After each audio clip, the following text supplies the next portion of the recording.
Hey there, StarCraft fans. It's Falcon Paladin coming at you with yet another edition of StarCraft Brood War Remastered. Today, it's going to be a match between Barcode and C here on Fighting Spirit. And yeah, we've cast a game between these two players before, and once again, Barcode is killing one of his own probes to handicap himself, two of his own probes to handicap himself. We'll see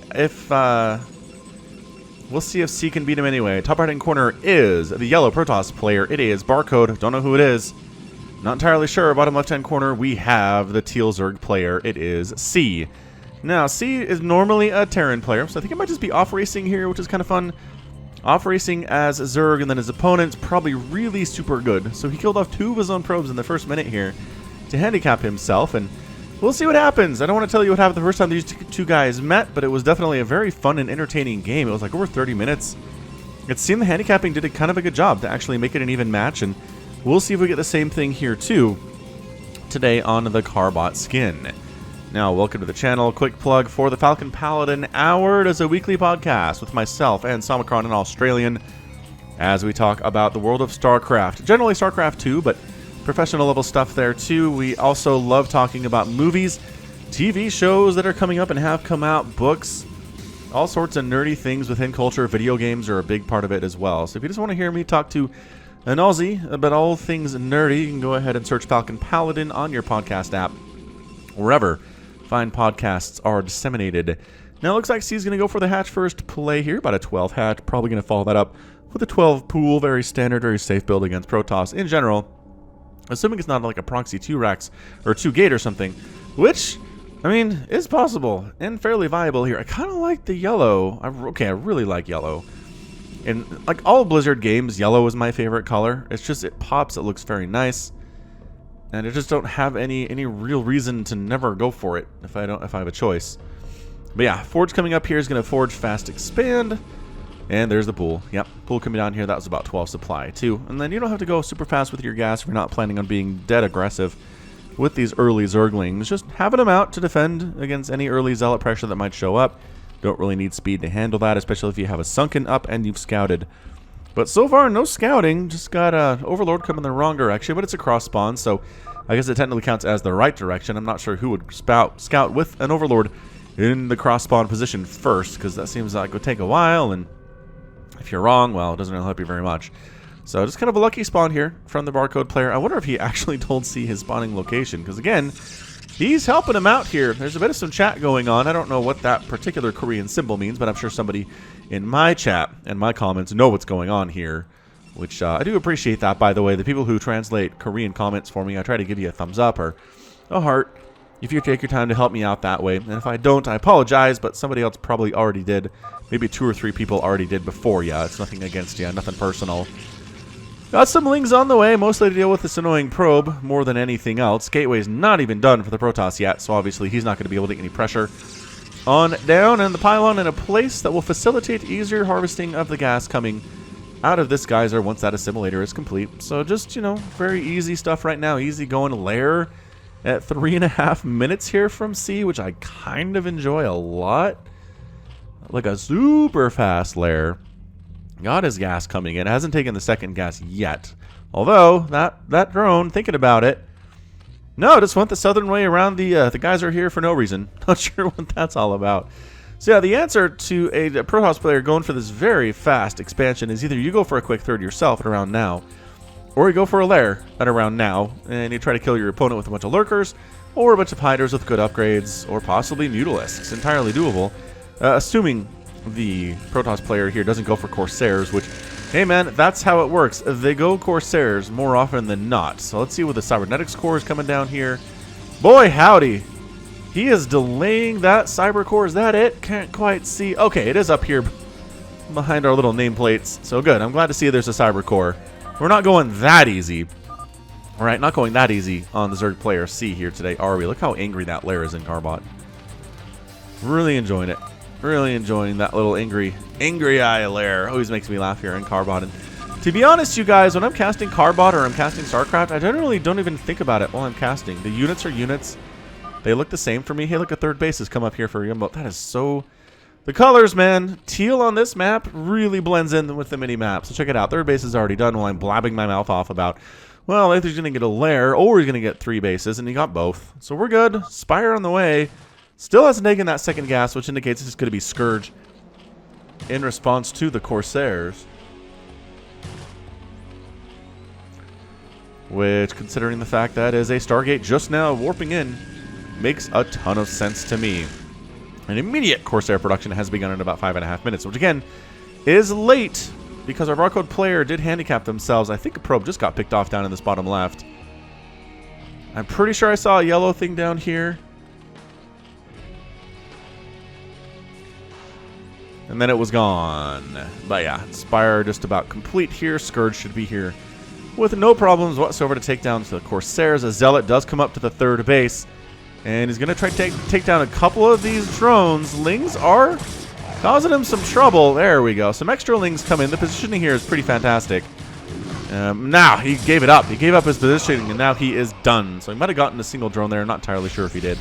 That's okay. Zealot coming down to the natural base to try to see what he can do there, because there's nothing defending this at all. By the by, Citadel of Adun now on the way from the Protoss. Additional Lings on the way, Scourge coming in, and then that macro hatch that I already hovered over is on the way here too. So, yeah, Lings are just out on the map. They're going to chase this here Zealot down as he's going to try to kill something. And again, great positioning here. If you can get your Zealot into a place where it can't get surrounded by Zerglings, you're going to have a better time than if your Zealot is just kind of out in the open getting fully surrounded by 4 or 5 Lings. Generally how it goes. Is he going to win this? By golly, 4 kills with 1 HP left. That shield regeneration, he bought himself some time, and it worked out. He is actually trading pretty efficiently over here with the Zerg player. Oh, hang on. Hydra shows up, and that's the end of our Zealot adventure, that's for sure. I don't think he's Bob the Zealot, because he's not the first Zealot to come out. Ooh, did that drone block him? I think the drone blocked him from getting away, and the Hydra mowed him down. 4th base done for C, top left-hand corner. Or Yombo Sung, as we're seeing here. Drone needs to get back to work, and he is. Meanwhile, more cannons. What do we have here? The Templar Archives is getting started. Zealot legs, about 50% complete. Corsair group, I feel like is a little bigger than it usually is, and by golly, that is a lot. That is 4 Corsairs, which makes me feel like this is going to be a Corsair DT play. That Templar Archives is getting closer and closer to completing. It really doesn't take that long to build as far as tech structures are concerned. And yeah, this is enough Corsairs to wipe out the Overlords, get rid of that detection, and then DTs show up and really cause you a bad day here. The problem is our Hydras are already out. If the Hydra count is enough, they can snipe these Corsairs down before the Overlords die. 9 Hydras at a time in production indicates this may very well be the case. So the Hydras, blah, blah, blah, blah, blah. Yep, Corsair's not interested in engaging there. And if there were going to be DTs, I think that's been aborted. We're looking at Storm instead. Yep, High Templar in production. So, again, I'm not sure if that's what the Protoss player was going for. He just had the Corsair count that made it feel like that was possibly the case. But in the end, just goes for Storm, getting that started off with this 2-base economy. Bunch of speedy Zealots heading on down here. Do they have any upgrades? They got the +1 attack, which is really good for Zealots. Hydras have no upgrades whatsoever. Now, although Ground 1 Carapace is... Oh, that's Flyer Carapace. Oh, no. All right, so sunken in a bunch of Hydra is actually not bad in this situation. You get him behind the thing. Sunken Hydra, pretty potent combination versus Zealots, and they decided it's time to run back from whence they came, which is the top right-hand corner of the map. So Zerg player looking pretty good. Again, he was handicapped, but he is making the most of it, and he is playing pretty hard, and this is a lot of Hydra. Storm's not done yet, but is going to finish here very soon, and this is the timing Protoss wants. Right when a ton of Hydra starts showing up, that is exactly when you need to have Storm ready or you're just going to die. Either Storm or Reavers. Pretty much one of the two. If you don't have either of those things, the Hydras will kill you. Hydras are so good here. So Corsair group continues to get bigger, which I don't know if I understand entirely here. So the Hydra count continues to increase. We got Lurkers on the way too, with that Lurker aspect being researched. Zealots running around the right side like chickens with their heads cut off. 3rd base getting established. The Corsairs do not really have to die to anything here. They're as fast as the Scourge are. They can turn their tail and run if they're getting pursued. And the Hydras can't catch them either. So just keeping them alive. Generally what you want to do. They pick up a couple Scourge. Ooh, lose a Corsair in the process. Not what you want to be doing. So be careful with that. All right, so the Hydras are heading over to the third base, maybe to try to take it down. But again, in an open field here without any sunken help. Protoss Zealots in an open field, Ned. Oh, storming that ramp right up. Yeah, don't go up that ramp if you're Hydras. There is storm ready to go.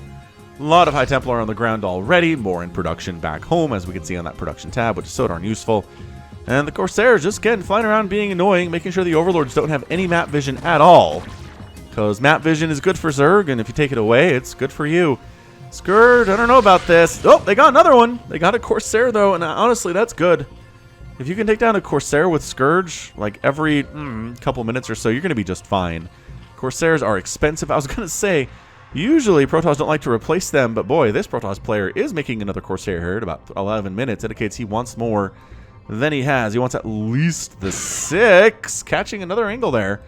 Scourge getting a nice hit off, but not finishing off a Corsair. It takes about 2 of those to take one of those suckers down, one of them Corsairs down. So 4 basing is our Zerg buddy here at 11 minutes. Zealots going for the traditional attack against the third base. But I feel like there's going to be at least 2 Sunkens here, 3 Sunkens here, possibly, if that one starts morphing in. Lings and Hydras trying to join the party, but there is Storm present, and that is a bad combination. Zealots with charge and Storm supporting.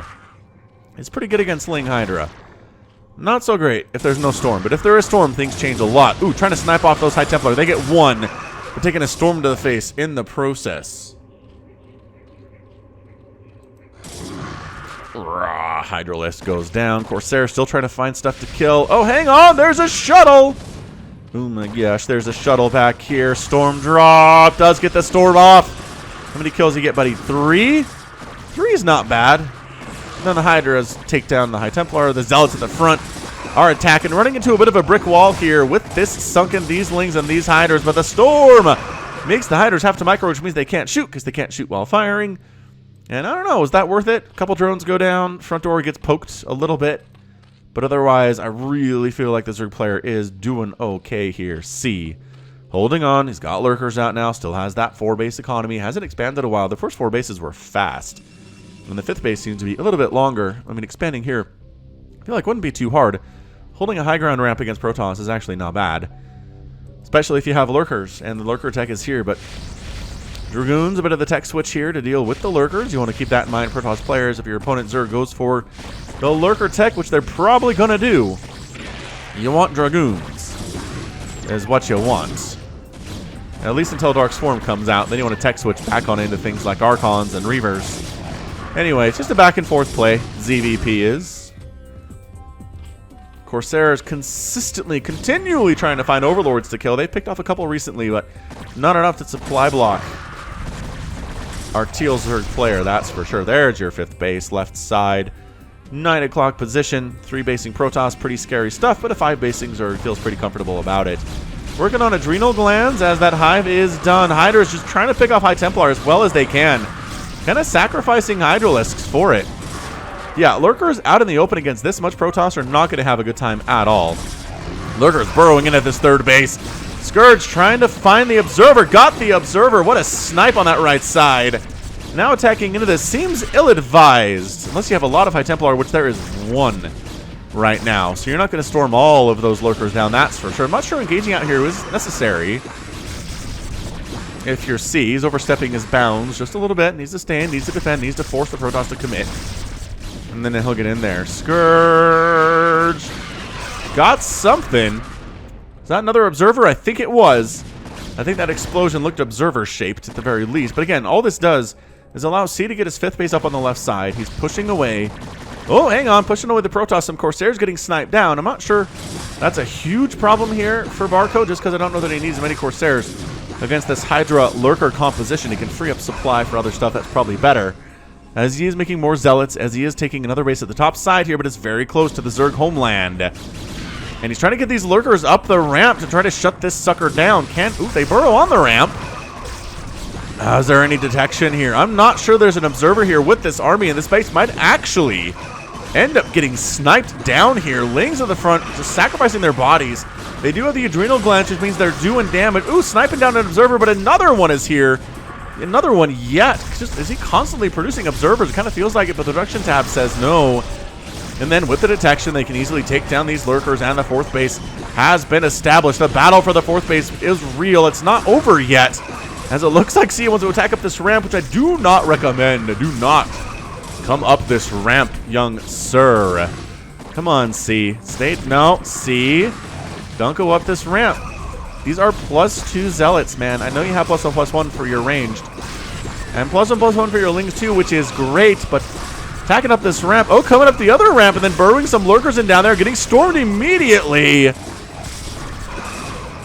Did the observers get picked off again? The observers might have got picked off, and the lurker, nope. Never mind.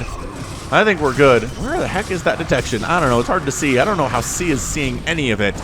Unintentional dad jokes are abounding. Archons, because the High Templar ran out of energy, down.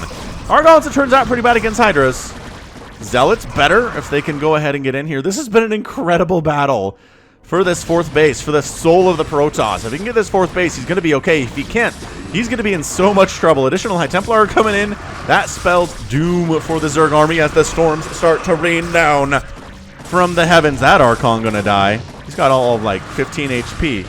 And by that I mean he's fine. He's going to move up to safety a little bit here. Not actually. Oh, there we go. He did get sniped. But all of this engagement from C, he is saturating his fifth base on the left side, which is great for him. And yeah, that's it. Thus ends the battle for the fourth base of the 12 o'clock position for the barcode player. He does manage to hang on. Gravitic booster on the way. Faster observer movement. Reavers are on the way, as was foretold. Shuttles here with nothing in it. And that Nexus is almost dead. I can't believe that was getting focused down a lot. Didn't even notice. There's like 90 HP on this thing, including shields. There were some mutas. They could get in here and snipe this down so fast, but all of the army is up here to defend it. I almost kind of feel like an attack up to this space would not be too bad. Are there any High Templar there at all? I don't know. Look at these Hydras trying to come up that ramp. No! Barcode says, I am holding this forever. Thank you. I'm never letting you snipe this thing down. I've got 100 cannons, and by that I mean 5. Shuttle trying to get stuff done inside that fourth. No, say the Hydralisk's not going to happen. Is there a second shuttle? I saw a second shuttle. Conspiracy theories. There was a second shuttle on the grassy, elevated position. There you go. Sniped an observer. Scourge getting those again. This is pretty good stuff out of C. This is really good. Hey, remember when I said if he had some mutas, he could probably snipe this down? Bam! Sucker! The mutas take down the Nexus. Nicely done. Nicely sniped there. That was a lot of effort to kill that base.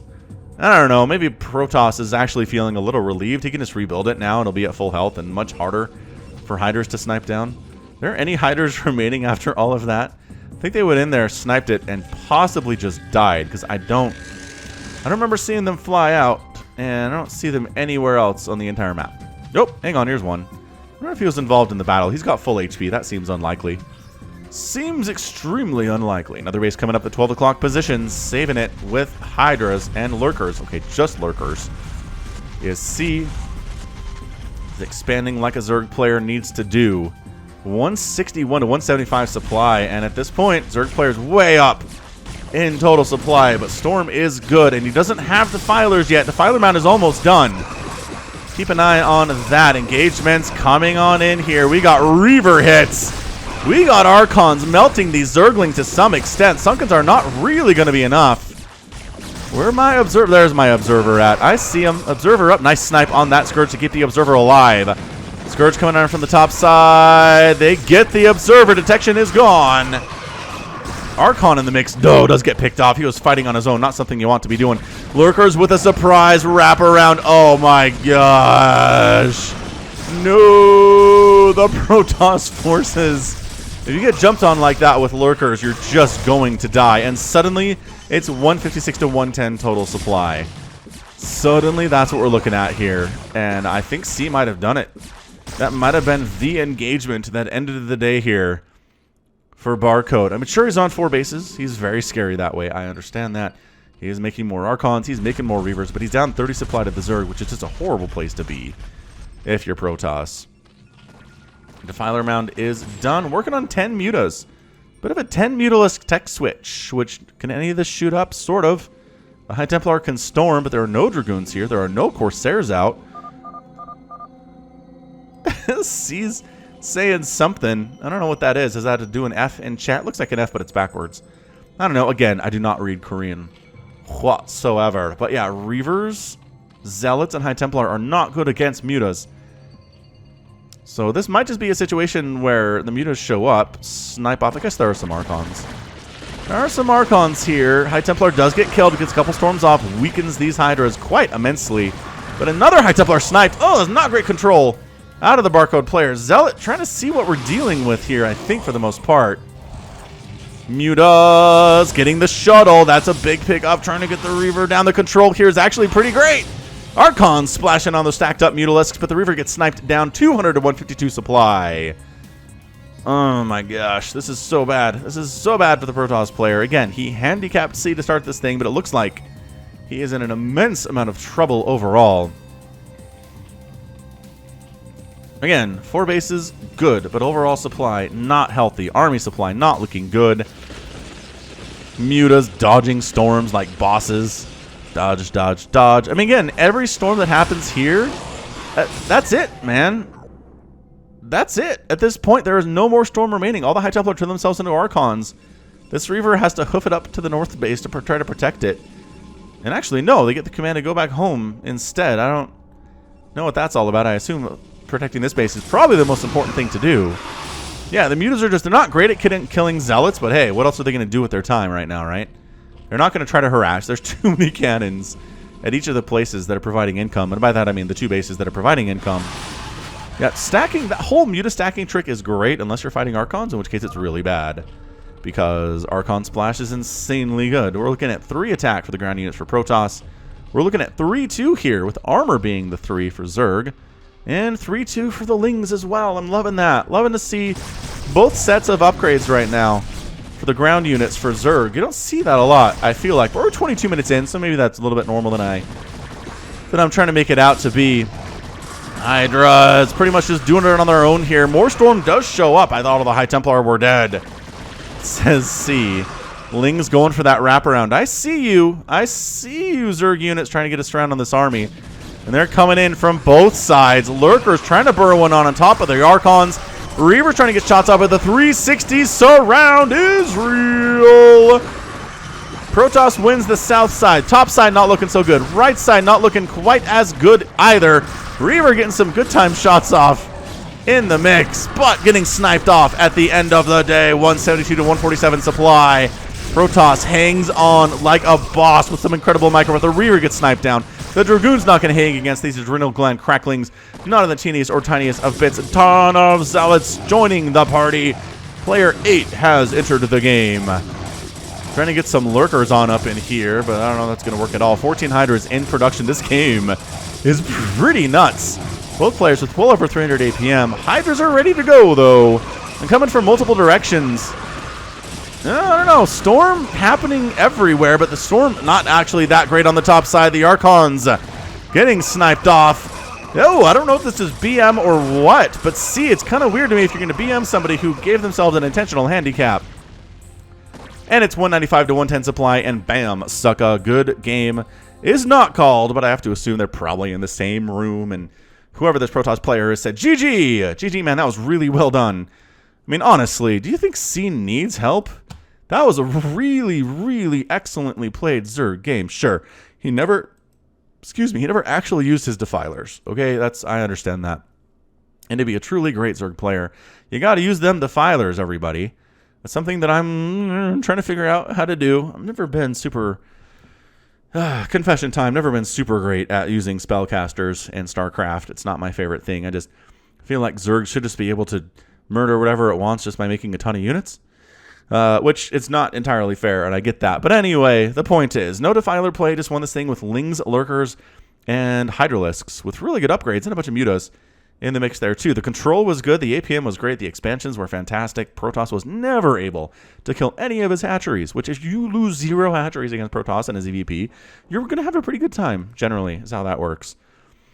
All right, so yeah, Battle of the 4th Base was kind of epic. I don't think I want to give this an epic tag, just because, again, it was a handicapped game. But at the same time, really excellent, really fun ZVP. Again, C for off racing, which I think is what's going on here. Not a bad Zerg player, which I think is generally true of most pros. They're like, oh, Terran is, or Flash is a Terran player. But if he played Protoss, I think he'd be just about as terrifying as his Terran is, right? Right. He understands Protoss probably better than anybody who's watching this video, even though it's not his main, but StarCraft is his thing. So what is those the shields? The shield on the Observer is really big. Maybe both of them? Wom, wom, wom, wom. Sorry, Observer, you dead. I mean, not technically. It never will be because you're stuck in stasis here, but sayonara. Goodbye, friend. All right, good stuff. Great, really fun stuff, but that's going to be it for me today. This has been Falcon Paladin coming at you with yet another edition of StarCraft Brood War Remastered. Go ahead, hit that like button, hit that subscribe if you like what you saw and what you heard today. You can also catch me on Twitter, Facebook, Patreon, and Twitch, all at /Falcon Paladin. And until next time, as always, thank you so much for watching, and you take care of yourself.